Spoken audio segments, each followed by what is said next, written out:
Hello guys, welcome back to our channel. And in this video, I'll be showing you how to connect Notion to Twitter. So let's start first by opening your Notion or login with your existing Notion account. Kindly click Add Page below Reading List and select Empty Page, wherein you can edit the title. I will say Twitter. And after that, open your Twitter account and find any post or tweet in Twitter that you want to embed it in your Notion account. Kindly click the three dots and select Embedded Tweet. And after that, it will lead you to this site, in which you will need to copy the link. After copying the link, all you need to do is to paste it on our Notion account in order to connect the Twitter to our Notion.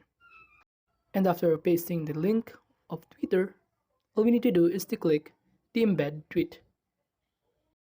And now you are now connecting Twitter to our Notion account, in which you can resize it depending on your preference.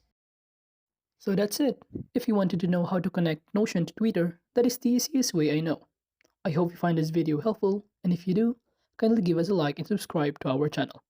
Thank you very much, and see you on our next video.